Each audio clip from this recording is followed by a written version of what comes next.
त्रिदुलं त्रिगुणाकारं त्रिनेत्रं च त्रिधायुधं त्रिजन्म पाप संहारं बिल्वपत्रं शिवार्पणं काशीवासी निवासी च कालभैरव पूजनं प्रयागे माघमासे च बिल्वपत्रं शिवार्पणम् अखण्डैव बिल्वपत्रै च पूजये शिवशङ्करम् कोटिकन्या महादानम बिल्वपत्रम शिवार्पणम। नमस्कार, स्वागत है आपका आचार्य वाणी में। मैं आचार्य डॉक्टर विक्रमादित्य आपके साथ हूँ और आज का विषय हमारा है धनु राशि।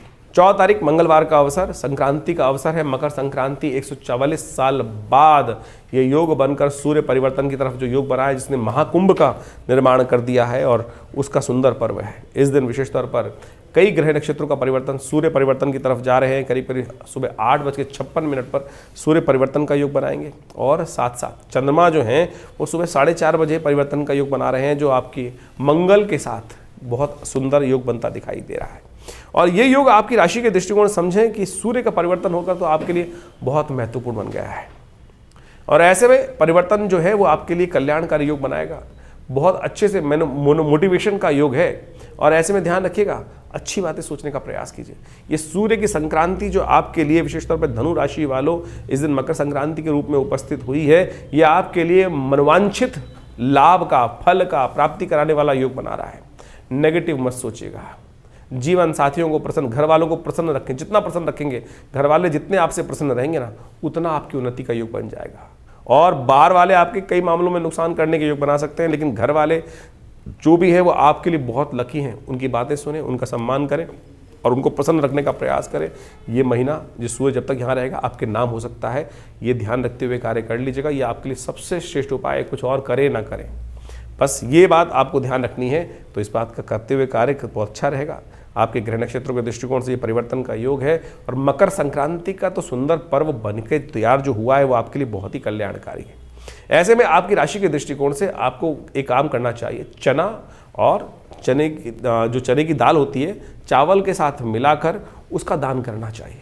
ये आपकी राशि के दृष्टिकोण से सबसे श्रेष्ठ उपाय है। गर्म वस्त्र भी, पीले रंग के गर्म वस्त्र, ऊनी वस्त्र जो है उनका भी दान करना आपके लिए परम श्रेष्ठ दिखाई देता है। और भारतीय संस्कृति में तो इस दिन का अद्भुत महत्व है, उसको शास्त्रों में अद्भुत प्रकार से वर्णित किया गया है। मकर संक्रांति भारतीय संस्कृति के दृष्टिकोण से एक ऐसी संक्रांति है जो सबसे विशेष संक्रांति रहती है और इस बार संक्रांति का योग भी बड़ा विचित्र बन रहा है। देखिए इस बार क्या हुआ है कि मकर की संक्रांति और आने वाले कर्क की संक्रांति दोनों के दोनों मंगलवार के दिन पड़ रही हैं और ये दोनों के दोनों जो मंगलवार को पड़ जाएं तो कहा जाता है कि पृथ्वी पर कहीं ना कहीं राज्य भंग होने के योग बन जाते हैं।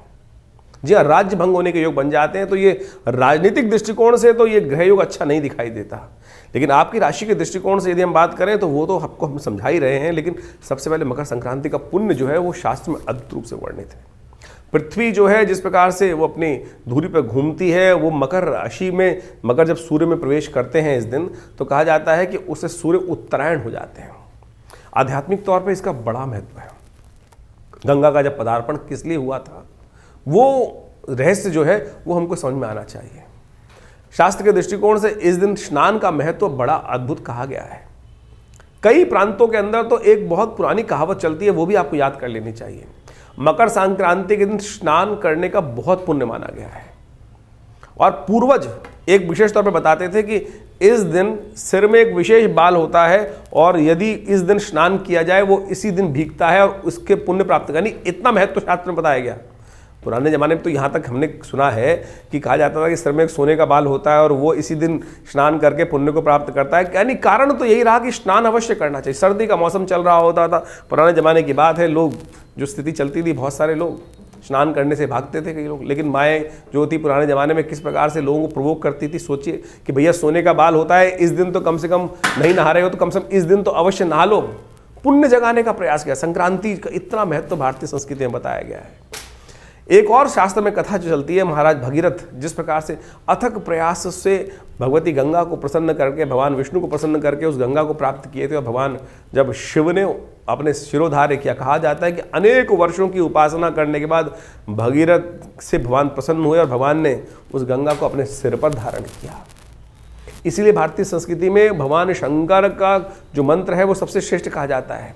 हम कोई भी शपथ लेते हैं तो जल ग्रहण हाथ में, संकल्प लेते हैं तो भगवान वो लेते हैं ना, जल हाथ में लेते हैं। तो जो गंगा जल हाथ में लेने की परंपरा है, भगवान शिव के मंत्र तो इसलिए जागृत हैं कि शिव ने तो उन समस्त मंत्रों के अधिष्ठात्री जो संकल्प का भाव है वो अपने सिर पे धारण कर रखा है भगवान शिव ने। इसलिए संकल्प को सत्य करने के लिए शिव का ध्यान अवश्य करना चाहिए। इसलिए बहुत पुराना मत सत्यम शिवम सुंदरम जो कहा गया ना, सत्य शिव जो एक ही है, सुंदर है, वो गंगा के कारण ही है और गंगा का सुंदर प्रभाव ही ऐसा है।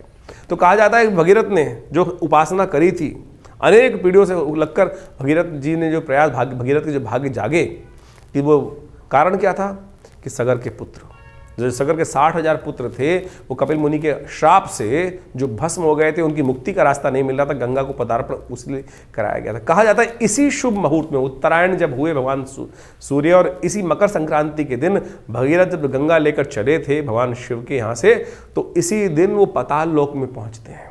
जो गंगा सागर, जो आपको कथा याद होगी, सारे तीर्थ बार बार गंगा सागर एक बार, ये वो गंगा सागर के स्नान का इस तीर्थ के दिन, इस 3 दिन के दिन अत्यधिक महत्व कहा जाता है। बड़ा मेला लगता है गंगा सागर पर, और कहा जाता है इस दिन ही भगीरथ वहाँ जो गंगा को लेकर पहुँचे थे, उससे पितरों की तृप्ति का, उनके 60,000 सगर के जो पुत्र थे उनका जो वहाँ भस्म पड़ी हुई थी और उनकी मुक्ति का कोई मार्ग नहीं मिल रहा था, तब उनको भी वो मुक्ति का मार्ग वहां से मिला। तो कहा जाता है कि इस शुभ तिथि में अपने पूर्वजों के निमित्त अवश्य कुछ तर्पण, दान, पुण्य इत्यादि अवश्य करना चाहिए। और इस बात का ध्यान रखो कि इस दिन गंगा जल से अवश्य करो, गंगा का स्नान। यदि तीर्थ में जा सको, कुंभ का अवसर है, सुंदर रूप से समर्पण भाव से भगवान के श्री विग्रह का ध्यान करते हुए इस मकर संक्रांति के पुण्य वेला पर, जैसा हमने आपको बताया कि 144 वर्ष बाद सुंदर इस बार तीर्थराज प्रयाग के अंदर ये योग बना है और माघ का महीना आरंभ हो गया। हमने आरंभ में एक मंत्र बोला था, काशी वासी निवासी च काल भैरव पूजनम प्रयागे माघ मासे च बिल्व पत्रम शिवार्पणम, जो त्रिदम त्रिगुणाकारम त्रिनेत्रम च त्रिधायुधम। कहा जाता है कि अनेक जन्मों के ऐसे शुभ योग में यदि एक बार बिल्वपत्र आप माघ के महीने में उस तीर्थराज प्रयाग के अंदर उस भगवान शंकर पर यदि आप एक बार भगवान शंकर पर, उन शिवलिंग पर यदि अर्पित कर दें, तो कहा जाता है कि अनेक जन्मों के पाप जो हैं वो संगार हो जाते हैं। तो इस शुभ योग महत्वपूर्ण योग का आपको लाभ लेने का प्रयास करना चाहिए। अवश्य अपने पितरों के निमित्त तर्पण, ब्राह्मण भोजन अवश्य कराएं, गायत्री का जप अवश्य करें। ये शास्त्र में विधान है। हम अपने जीवन की जो भी उठापटक रहती है, रंगरलियाँ रहती हैं जीवन में, अपने पूर्वजों को भूलते चले जा रहे हैं और वो अपेक्षा करते हैं कि हमारे जो लोग हैं वो हमारे लिए कुछ ध्यान करते हैं कि नहीं करते हैं। तो भाई सब लोगों से अनुरोध है मेरा, अवश्य इस शुभ योग पर अपने पितरों की तृप्ति के लिए कुछ गायत्री जप अवश्य करें। ब्राह्मणों को भोजन, गऊ को भोजन, श्वान को भोजन, कौवे के निमित्त कुछ ग्रास, चींटियों के निमित्त कुछ ग्रास, भिक्षुकों के लिए कुछ ग्रास इत्यादि, गऊ के निमित्त ग्रास इत्यादि अवश्य निकालने का प्रयास करें। और हो सके तो गंगा जल का स्नान अपने घर में भी कर सकते हैं, नहीं तो तीर्थराज में जाकर विशेष तौर पर कुंभ के शुभ अवसर पर लाखों करोड़ों लोग वहां पहुंचकर इस शुभ वेला पर अपने पितरों के निमित्त तर्पण इत्यादि कर रहे हैं, तो आप भी अवश्य करें। और शास्त्र के दृष्टिकोण से इस मकर संक्रांति के अवसर पर अनेक उपाय शास्त्र में बताए गए हैं। वो सब करने के लिए कंबल का दान, गर्म ऊनी कपड़ों का दान, चप्पल का दान, छाते का दान, खिचड़ी का दान, उड़द की दाल का, चावल का, गुड़ का, रेवड़ी का, बहुत सारी परंपराएं भारतीय संस्कृति में हैं। उन सब को कोशिश का यथाउचित प्रयास से अवश्य करने का प्रयास करना चाहिए। ये तीर्थ जो है, ये तिथि जो है बहुत ही अद्भुत है, समस्त अनिष्टों को दूर करने वाली है। तो इसका ध्यान रखते हुए कार्य यदि करेंगे तो बहुत सुंदर योग बनेगा। जीवन में कष्टों को दूर करने का मार्ग आपको अवश्य प्राप्त होगा। तो इस सिद्धांत को आपको समझते हुए कार्य करने का प्रयास करना चाहिए। तो धनु राशि वालों, आपने सुंदर रूप से मकर संक्रांति का महत्व समझा। ये देखिए कितनी सुंदर पर्व भारतीय संस्कृति में, इसका कितना पुराना आदि भौतिक महत्व भी शास्त्र में वर्णित है, वो हमने आपके समक्ष रखा। उसी प्रकार से आगे बढ़ते हैं। 15 तारीख की बात कर लेते हैं, बुधवार का अवसर, द्वितीया तिथि है। पौष माघ का महीना जो आरंभ जो हो रहा है, माघ का महीना विशेष तौर पर यह आपके लिए बड़ा कल्याणकारी अवसर आपके लिए रहेगा। माघ का महीना कहा जाता है ना, जैसे हमने कार्यक्रम के आरंभ में एक मंत्र पढ़ा था, काशी में माघ के महीने में कहा जाता है यदि शिव का ध्यान कर लिया जाए, प्रयागे माघ मासे च बिल्वपत्रम शिवार्पणम, कि ऐसे भगवान की कृपा से प्राप्त करने के लिए मैं उस समय में माघ के महीने में अवश्य भगवान शंकर का पूजन, गंगा जल से उनको स्नान, बिल्वपत्र उन पर अर्पित करने से 3 जन्मों में किए हुए अनेक कष्ट भी दूर हो जाते हैं। ये महात्मा कहा गया है। इसके अंदर आपकी राशि के दृष्टिकोण से समझ लीजिए जो योग बन रहे हैं, जो 15 तारीख को ग्रह नक्षत्र बुधवार के दिन द्वितीया तिथि के साथ ग्रह नक्षत्र बन रहे हैं, वो आपके लिए थोड़ा सा बहुत बढ़िया योग बना रहा है। चंद्रमा जो है वो विशेष तौर पर स्वग्रही होकर मंगल के साथ विराजमान है और मंगल जो कमज़ोर चल रहे थे उनको भी ताकत देने का काम विशेष तौर पर चंद्रमा ने कर दिया है। और ये ध्यान रखिएगा, इसकी वजह से क्या हो गया है, इसकी वजह से कई मामलों में थोड़ा सा अंतर्द्वंद उत्पन्न हो सकता है। इन दिनों अननेसेसरी कुछ बड़े लोगों के साथ आपका क्लैश चल रहा होगा। छोटी छोटी बातों पर आप ज़्यादा सिद्धांतिक बात करने लगे होंगे। बहुत ज़्यादा सिद्धांत की बात करने से कई बार क्या होता है, लोग आपकी उपेक्षा करने लगते हैं, कहते हैं बहुत ज़्यादा बातू नहीं है। ध्यान रखिएगा, लोग आपको बिल्कुल शंट आउट कर सकते हैं। थोड़ा सा जैसे मक्खी निकाल कर दूध में से बाहर कर दी जाती है, इस प्रकार की स्थिति बन सकती है। थोड़ा कम बोलते हुए कार्य करें। अपने ज्ञान का प्रदर्शन जब मांगा जाए, उसकी वैल्यू हो तभी करने का प्रयास कीजिएगा, नहीं तो थोड़ा सा लोगों के साथ अननेसेसरी का क्लैश बढ़ सकता है। बड़े बूढ़ों का सम्मान बहुत करिएगा, नहीं तो अननेसेसरी थोड़ा सा कहीं ना कहीं अंतर्द्वंद, जो नैरो माइंडेड व्यक्ति हैं उनको समझ लीजिए, उनके सामने ना बात कीजिए। जो आपको विशेष तौर पर इग्नोर करते हैं उनके सामने भिड़ने से फ़ायदा नहीं होगा। इस बात का ध्यान रखते हुए आपको कार्य करने की ज़रूरत है। एक बात का और ध्यान रखिएगा, 15, 16, 17 इन तिथियों में विशेष तौर पर अश्लेषा और मघा नक्षत्र का योग बन रहा है।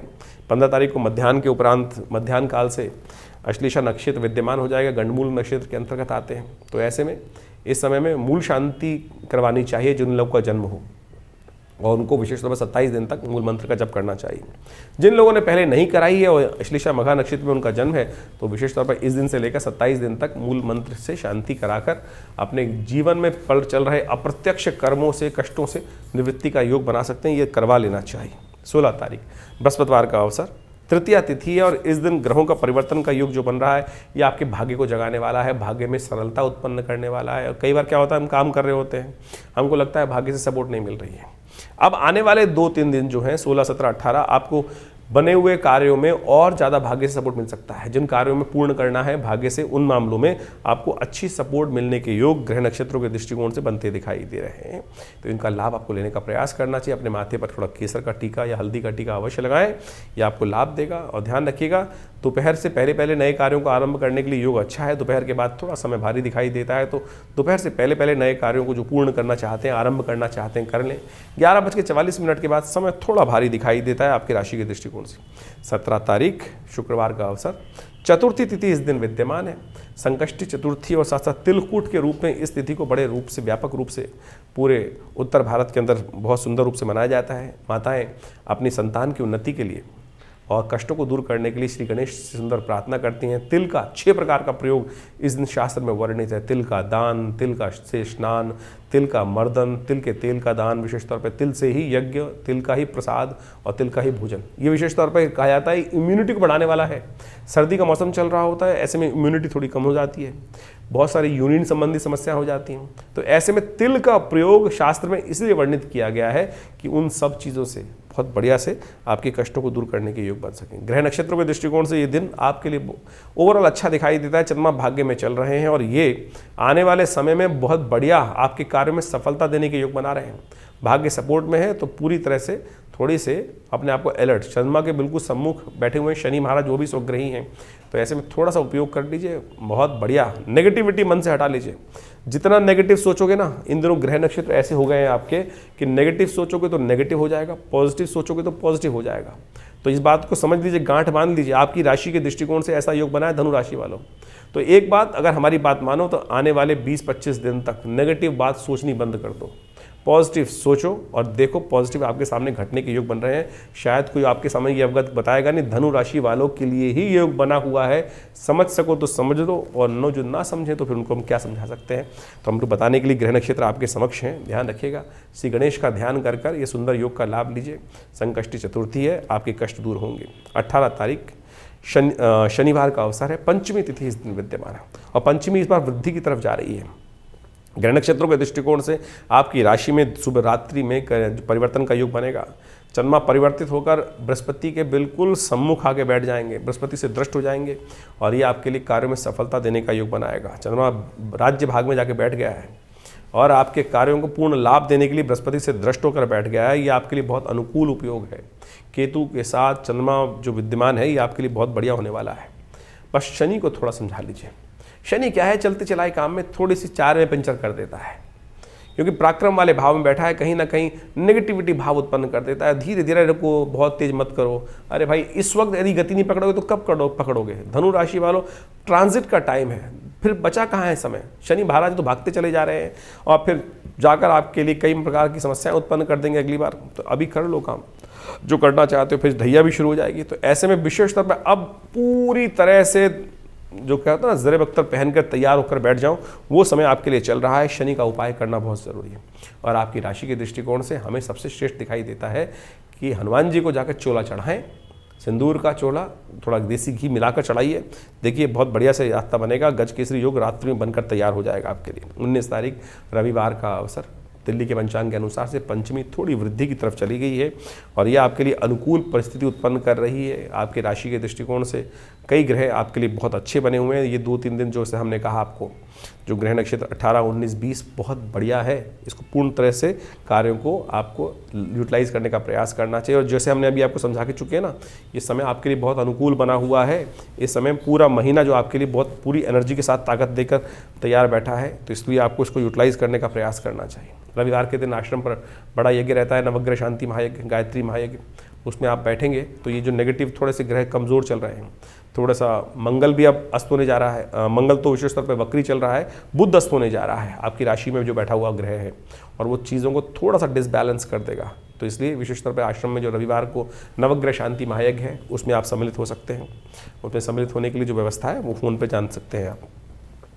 20 तारीख का दिन सोमवार का अवसर, षष्ठी तिथि है। और इस दिन जैसा हमने कहा कि बुध महाराज सुबह 5:20 पर जो है अस्त हो जाएंगे, ये आपके लिए थोड़ा भारी रहेगा। और ये चीज़ों को थोड़ी सी व्यवस्था करने में कहीं ना कहीं हल्की हल्की चीज़ में क्या होगा, मन घबरा जाएगा। अरे मैं कैसे करूँगा इस चीज़ को?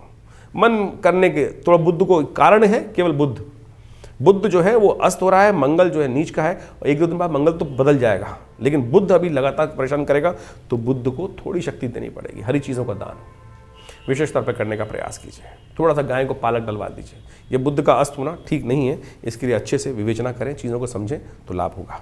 तो इस प्रकार से ज्योतिष का जो विज्ञान है वो बड़ा चमत्कारी है। हर रोज़ ग्रहों को परिवर्तन का योग बनता है। वो परिवर्तन किसी के लिए अच्छा, किसी के लिए खराब, वो योगायोग आपकी जन्मपत्री, आपके जन्म के समय, आपके कर्मानुसार उसका प्रभाव आपके जीवन में पड़ता है उस परिवर्तन का। और इन परिवर्तन को समझने के लिए ज्योतिष के दृष्टिकोण से उन काल गणनाओं को समझकर और अनुभव के द्वारा उस चीज़ को समझा जा सकता है कि ये प्रभाव क्या कुछ उत्पन्न कर रहे हैं, क्यों कर रहे हैं। सबसे पहला प्रश्न जो मनोमस्तिष्क में हर व्यक्ति के आता है, क्यों? सामने वाले के जीवन में कैसे और मेरे जीवन में क्यों कि नहीं हो रहा है। सब कारण प्रभाव जो है वो कर्म का ही है। अवश्य में वो भुक्तव्यम कृतम कर्म शुभाशुभम। और अनेक महात्माओं ने, संतों ने उस भाव को समझाने का प्रयास किया है। जो कर्म के प्रधान से, कर्म के द्वारा रचा गया चीज़ है वो बदली जा सकती हैं, बिल्कुल कर्म के द्वारा ही बदली जा सकती हैं।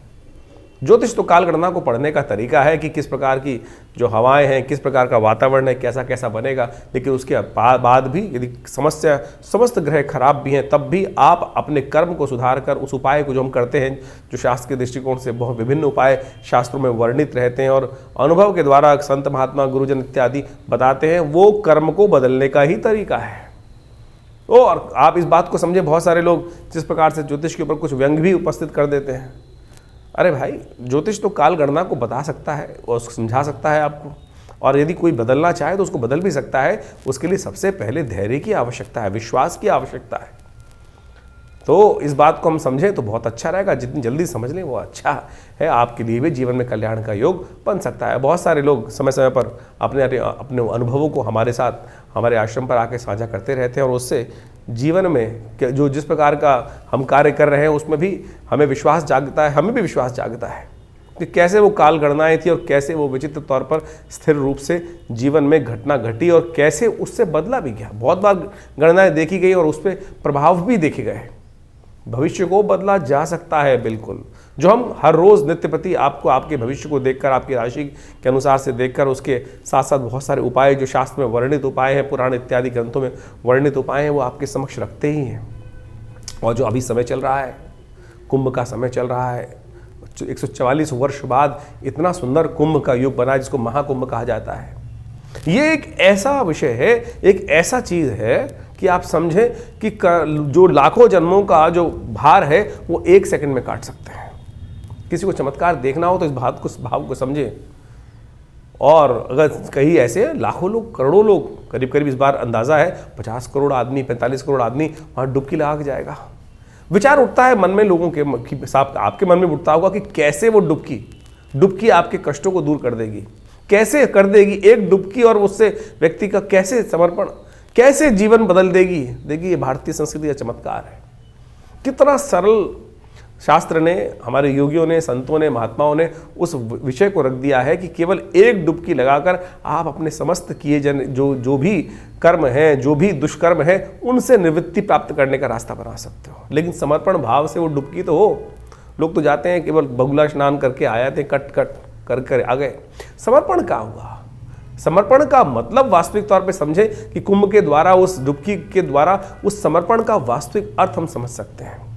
वो समर्पण कहाँ हो रहा है? उस त्रिवेणी के संगम पर, जहाँ वो गंगा, सरस्वती, यमुना इत्यादि नदियों का पूरा जो मिलन होता है। उसके बाद उसमें से भी गंगा वो है कि जो साक्षात भगवान विष्णु के पैरों से निकली, और उस भगवान विष्णु के पैर से निकली हुई उस सुरमई देवी का कहा जाता है कि एक बार समर्पण भाव से उस पानी की डुबकी में कि श्रीहरि अब आप संभालो, भगवान अब आप संभालो। जो कुछ हुआ वो पश्चाताप 1 सेकंड लगता है, उसको आप समझे कितने जन्मों में किए हुए पाप, गलत कर्म वो बिल्कुल निवृत्त हो सकते हैं। लेकिन वो समर्पण भाव तो हो, वो डुबकी लगाकर बाहर निकलना, वो यदि समर्पण भाव से हुआ तब तो वो नवीन जन्म हुआ। नहीं तो फिर वही है कि कौवा काला है, काला काला ही रहेगा, बदल तो सकता नहीं है।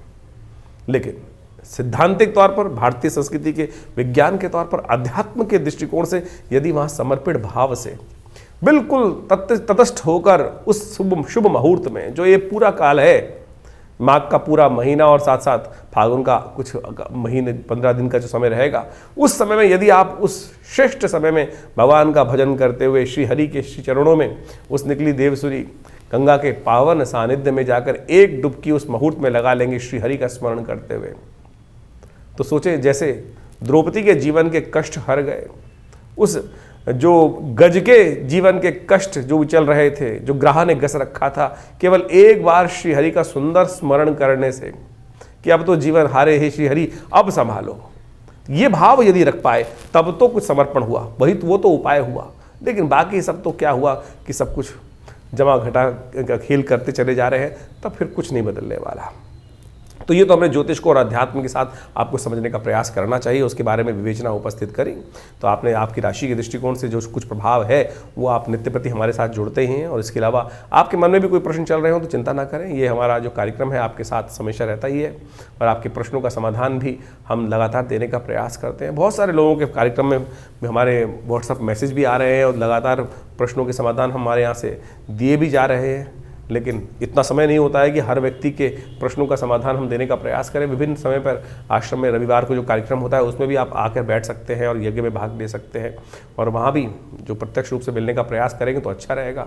फ़ोन पे बात करने की एक बहुत विचित्र विडंबना है, जितने भी फ़ोन आते हैं हज़ारों की तादाद में लोग, सबका एक ही प्रश्न होता है। हमारे कॉल सेंटर्स वाले हमें बताते हैं कि बहुत सारे लोग एक ही बात करते हैं, हमसे बात करनी। देखिए, हमसे बात करने के लिए कोशिश करें अपॉइंटमेंट लेकर ही बात कर पाएँ तो हो पाएगा। और एक बात और ध्यान रखें, बहुत सारे लोग तथाकथित तौर पर आज की तारीख में टेक्नोलॉजी का ज़माना है और टेक्नोलॉजी का दुरुपयोग भी हो रहा है। हमारे प्रधानमंत्री जी भी उसके बारे में कई बार आपको बता चुके हैं। और कोई भी ऐसा, बहुत सारे लोग मेरे नाम से डायरेक्टली हमारे नाम से आपसे बात कर लेते हैं, तो ऐसा कुछ कभी ना हो। कभी ध्यान रखें, मुझसे बात करना चाहें तो आप फेस टाइम पे बात कर सकते हैं, जिससे आप सामने फ़ोटो देखकर आपको प्रत्यक्ष रूप से हो। नहीं तो ज़माना बड़ा ख़राब है और फिर लोग पता नहीं कौन कौन से उपाय, कितने हज़ारों रुपये खर्च कर देते हैं, और फिर तो इस बात को ध्यान रखते हुए कार्य करना आपके लिए अच्छा रहेगा। ये आश्रम हमारा दिल्ली में है, लक्ष्मी नगर में, विवेकानंद योग आश्रम। आप सादर आमंत्रित हैं, और वहाँ विभिन्न प्रकार के हम समय समय पर कार्यक्रम करते ही रहते हैं, चाहे वो नित्य प्रति के यज्ञ हों, चाहे वो विभिन्न उत्सवों पर विभिन्न कार्यक्रम हों। तो उन सब में आप सम्मिलित होकर आश्रम में होने वाले विभिन्न कार्यक्रमों में भाग लें और जीवन के कष्टों को दूर करने का योग बनाएं।